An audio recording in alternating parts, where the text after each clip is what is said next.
The bodybuilding game is a deadly sprint to what I call massivity. You say, what is massivity? Well, massivity is just the process of getting jacked by artificial means, all the while having delusions of grandeur. Yes, getting big is gonna make you famous and make you rich. All you have to do is look at any bodybuilding show and you will see young guys with delusions of grandeur. Oh, they're the next Nick Walker, they're the next Ronnie Coleman, they're the next. You know what? That is nothing more than a black hole. And that black hole, nobody who starts down that road comes out of unscathed. So instead of being a 40-year-old, 50-year-old burnout bodybuilder one day, like moi, why not go down the road of health and being super fit? Today, I'm going to tell you how I came off a massive amount of drugs and how I still deal with all of that today on The Hard Truth. Thanks for coming in. Let's get into it.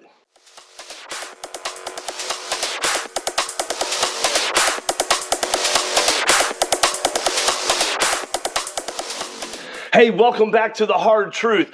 Let me go back a little bit, a few years to 2018 and tell you what was going on my way to the universe that year when I got my pro card. Coming up to the show, I was using a drug called DNP. Now, if you know anything about DNP, you know it is a nasty, nasty drug and people die from it. But being a coach and being somebody that thought I really knew everything, I was using it in a quote-unquote safe way, right? And so I was using DNP, which is a body fat burner, and I'm not going to go into all the ingredients of it and all of that stuff and what can happen to you. But let me just suffice to say that I was using this drug in a pretty good amount. So much to the point where I was so overheated at night, I was having to sleep on the tile floor in the kitchen. Yeah, I would roll up a towel, put it underneath the back of my head, leaving the crook of my neck open while I lay on the floor. And then I would have fans pointed on me and have the air conditioner down as low as I could get it. And the bad part about all that is I could hardly sleep, and about every hour and a half to 2 hours, I would have to get up and I would have to wipe the floor up of all of the sweat that I had just sweated out in the last little bit of time while I was trying to get some sort of sleep. Well, that got to a point where I couldn't sleep well because I was on a CPAP machine being over 300 pounds because I was just too big. And using a CPAP machine, I thought, a false thought, I should say, was going to keep me from dying in my sleep.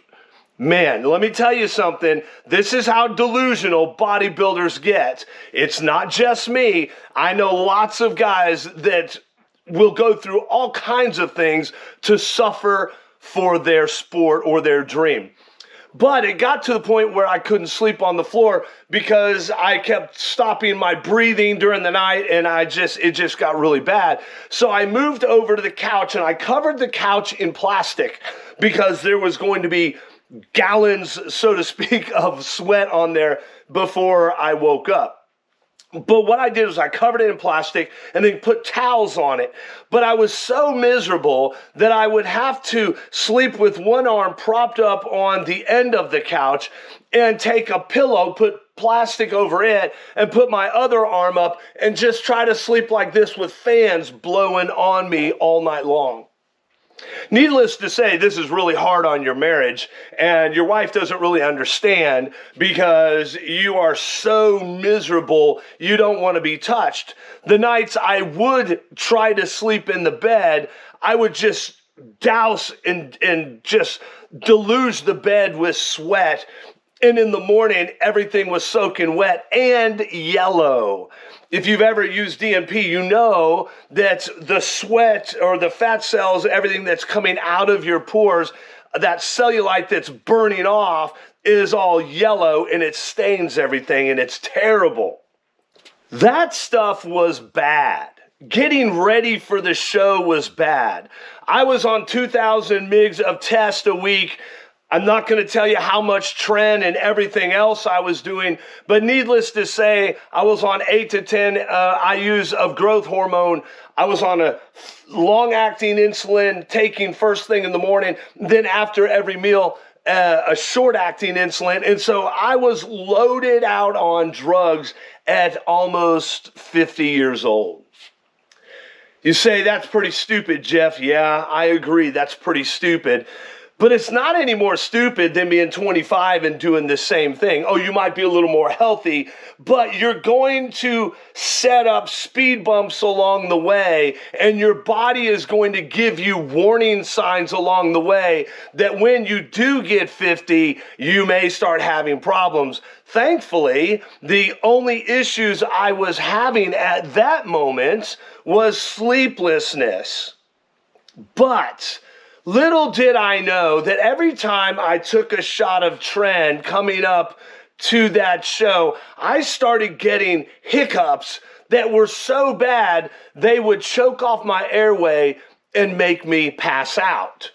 It even happened while I was driving one time. I had stopped at a red light, and the hiccups are not just one hiccup. They're hiccups that come in such fast succession that you can't breathe. And so when I was hiccuping, the next thing I knew was there was this annoying sound, and it was the horn, because I had passed out and my head was on the steering wheel. Somehow, I have no idea, but somehow my foot stayed on the brake. I have no idea how it did. I figured later on that I would have just rolled out into the middle of the intersection and just gotten T-boned or something, but that never happened. But let me just tell you something. All of those things were warning signs to me that I was not listening. And this life that you are living, eventually, guy, young man, older man, has to come to an end. Your body cannot sustain this. It just cannot. And as a matter of fact, eventually, I know guys that were having warning signs, and then just kept using and died. Yeah, happens all the time. You don't hear about it because they're not big name bodybuilders, but I assure you there are more amateurs that die that you never hear about. Now, life has started catching up to me. I had started to see some of the warning signs. The hiccups were incredibly bad. I had started to get a lot of irritability and anxiety. My hematocrit was high.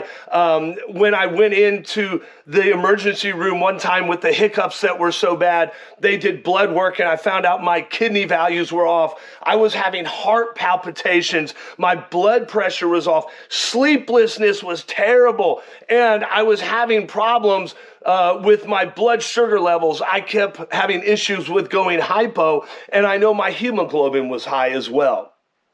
You see, even though I was still functioning, things were going awry. Now that brings me to 2019. Yes, I did win my pro card then, but let's just be honest.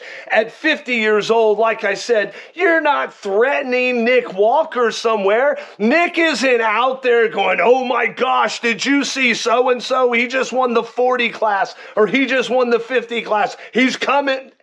Seriously, come on, man. Okay? So it brings me to the point of 2019, when I got right with God, I had to get off all this stuff. And it was a matter of, why am I doing all of this? And so I want to pose the question to young man, why are you doing all this? Do you have delusions of grandeur? I look at the two Trent twins, and man, I see so much of myself in them, and I wish I could call out to them and just say, guys, listen to me. The life isn't worth it. I know you're making decisions right now. You will suffer the consequences for them later. You do not control your consequences. You do control your choices. Take it from a guy that's been there. Take it from a guy that in my 20s, I thought I was the next guy coming out. I was coming out with Dexter and all those guys. Thought I was going to be it. I really did. And then life took a different direction for me. And I didn't walk into a gym until I was 41 years old. But eventually it all came to an end. I got right with God in 2019. But then I was faced with a stark reality. I got to come off all this stuff. Even though I had gotten my life right with God, I still faced mental challenges from where I was to where I knew I was going to go. I knew that coming off, I was not going to be a 300-pound monster. I knew I was not going to walk into any gym in the world, seemingly, and be one of the biggest guys, if not the biggest guy in the gym. You see, we grow up into this sport and this mindset to where we think that size means dominance, size means fame, size means whatever it means to you. We get to the point where we think that being big is the thing that matters in life. And that's just not the case. Being the biggest guy just means you're going to eventually have the biggest problems. God never designed our bodies to be this way, but the mental challenges that I knew I would start to face was now I had to face my body dysmorphia. Yeah, I could be 300 pounds, see a middleweight walk in the gym, and I'd look at him and think he was bigger than me. That's pretty crazy, right? But that's the way we get. And so the mental challenges were really at the very beginning were very, very hard for me because I knew that as I got off of stuff, I started watching myself shrink, and I would get up and I'd look at myself in the mirror and I was like, I don't even know who you are. Then I started to age quicker. That was the craziest thing. I got off and then I really started to age a lot faster. Now I look in the mirror and I'm like, dude, who is that old man? I'm 56, but I still like, man, I don't even know who you are anymore. And I look back at pictures just a few years ago and I'm like, man, I've really aged. Guys, be careful because this stuff does age you very quickly.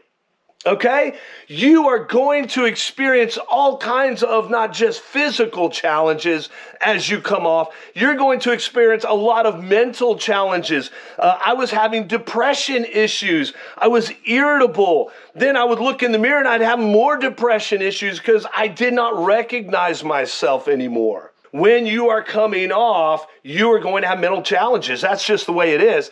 Man, I know that when I really sat down and looked at this, even though I knew that this was what I had to do, I knew that in my mindset, I was going to struggle.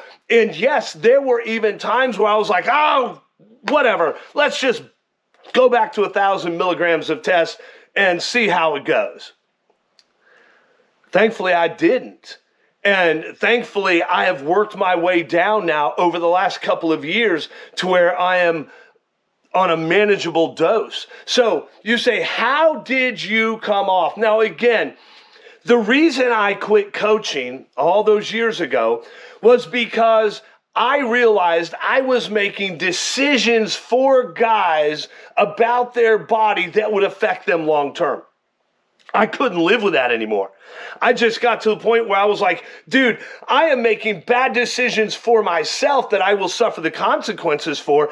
This guy is trusting me to keep him safe. Now, a lot of guys in this sport really don't care about being safe when they're young, but there were a lot of guys that were counting on me to keep them safe, and yet I was still saying, you need to take this amount of stuff, never really truly knowing what that was going to do to those guys once they did it, and especially the diuretics and all of that stuff.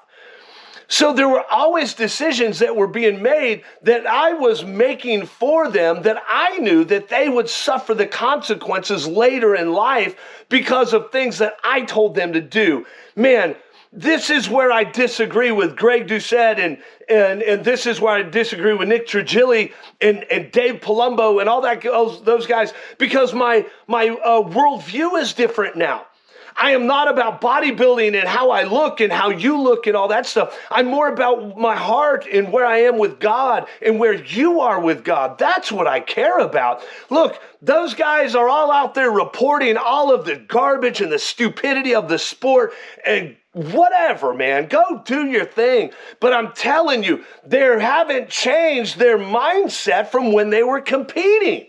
Let's stop promoting the stupidity of the drug usage. Let's get honest about it and let's get this thing taken care of and move it back to something that's somewhat healthy.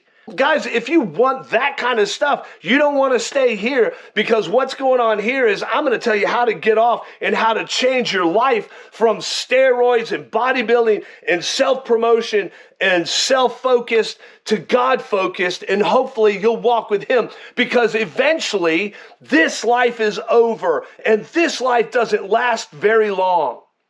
If I could talk to those guys and they would listen to me, I would tell them, guys, listen, you are this age, you're this age, but while you may have plenty of time left in your eyes, that time is but a vapor. It appears for such a short time, and you better think about eternity. Yeah, most guys say they'll think about eternity when it comes time, when they get really old or when they're dying, but death can happen very quickly. And so don't count on the fact that you're going to have time to get right with God before you die. You could walk out of here, get in your car and get in a car accident, and you never had a chance to get right with God. Now, you say, okay, Jeff, you told us all that stuff. How did you get off? This is how I did it. I'm not going to go into all of the drugs that I did and how I got off, but I will tell you what I did to get my test levels under control, to try to get my blood work under control. And let me tell you something. You want to hear something stupid? Most bodybuilders don't go to the doctor. They say they do, but they don't. They may go to a test lab somewhere that they can get their blood work done and show it to a coach who honestly doesn't know what he's doing anyway. They may show that to him, and the coach gives them a clean bill of health, and so, hey, or let's just wait 6 weeks and then we'll start again. If you are at that position, I beg you to sit down, take a look at your life, and finally decide to come off of all of this stuff. It's not worth it. Okay, how did I come off? Quit talking. All right, here we go. My test. I was not a big blasting cruise guy, okay? I use the term cruise because what I would do is I would cruise at a certain level through the year. Now, that for me was 1,500 milligrams. That is a lot of tests, I know, and there were times where it was a lot more. Now, people ask me, how in the world did you take that much? Didn't you feel like garbage? Didn't you have to take a lot of anti-estrogens? The crazy thing is, no. I don't know why, but I am not somebody that ever had to take a lot of anti-estrogens. I only took those really the last few weeks before the show and really cranked them up to squash that estrogen level to dry out. Otherwise, I didn't take it, and I took a massive amount of tests. Now, when I was really ramping up, I was going from 1,500 over 2,000 and up. I won't tell you how much more up, but I was going up. Now, I was on a large amount of tren as well. I'm not going to tell you how much, but I will talk about coming off tren in just a little bit. I was on growth hormone and long-acting insulin and short-acting insulins and numerous peptides, things to that nature, and all I was having to come down off of. Now, as I was coming off of test, I made sure that I titrated down over time. So as like most of you, I did my research and I realized, okay, I can't just come off. I already know that. So that's a street knowledge. I know that I can't just come off. I'm going to have to come off over time. And so I went from 1,500, dropped it immediately to 1,200, 1,250. Then after a month or two, I went down to 1,000 milligrams. I stayed at 1,000 milligrams for probably 8 months. And then I came down to 750, stayed there for a while, 500, stayed there, where now I am currently at 350 milligrams of test. Now, my next step down is 250, and I'm actually going to be doing that this week because I'm trying to get down to a true TRT. Now, we actually have insurance now. I have my first doctor appointment set up in years. I hate to say that. All the guys that I preach to, go to the doctor, go to the doctor. I secretly behind the scenes was not going to the doctor for various reasons. A lot of that was financial reasons, but a lot of it is I just didn't want to go to the doctor and face what I may have to face. That's where a lot of you are. Learn from idiocy and go to the doctor. Get it figured out. If your blood is off, stop this mess and this nonsense. I saw something on C.F.W where he was talking about, he did the same thing. He had a hard time coming off and he jacked his stuff back up and then got jacked up again in his blood work. And he's finally come off and stayed off. Now, that is where I am as well. I have finally titrated down on my test levels, and I will stay at a TRT dose, and that is where I plan on staying. I am not using other drugs. I have no interest in using other drugs. Now, let me tell you, one of the hardest things I had getting off of, not just test, but was my insulin use. I was having issues with going hypo towards the end quite a bit. And so I was always carrying around a Mountain Dew and a Snickers bar in my gym bag. I even told my clients, always have something ready just in case you go hypo. So I would carry this around and I was having all of these issues with it. As I was coming off of it, one of the things I immediately did was I stopped my long-acting insulin in the morning. I'm not going to tell you how much. I will just tell you that I was using a good bit of it. I was using that in the morning, and that lasted roughly 20 to 22 hours, I believe it is. And then after each meal, I was taking very short-acting insulin after the meal. That was the hardest one for me to come off of. And so I did it over the period of about a month. I came off and was able to completely stop. But when I did, even then for about 3 to 4 months, I was having some real hypo issues and I was having problems getting regulated with everything else. Now, I wanted to stop my insulin use. And even though I was coming down with the testosterone, I was coming down so slowly with that I thought I was going to be okay with the insulin coming off at the same time. And so, yes, I did struggle with it and have some problems, but thankfully I was able to get off and have not been on insulin in years and have had no problems going hypo. Very, very rare do I have that issue at all. As a matter of fact, I can only think of maybe once in the last 2 years that I've even had that feeling. So that has not been a problem for me. Tren was a big problem. When I was coming down off of Tren, the one thing I was doing initially was using Tren ananthate. And that is where I realized I was having all of the problems with all of the hiccuping, or at least that's what I thought, because it's a long acting and it stays in the body for a lot longer than Tren Ace. And so I switched off of Tren ananthate, went to Tren Ace, and jacked my dosages back up while I was using that for a show. But the problem was I really started the last time, got hiccups that were so bad I thought I was going to die from it. It just completely messed me up.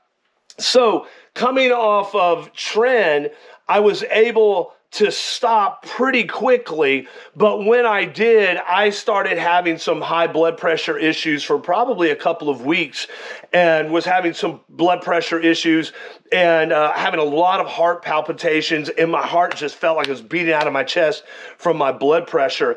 This all as I'm coming down off of everything. Now, I did this over a pretty good period of time, over a couple of years, but the Tren I had to stop right away because Tren is a nasty drug.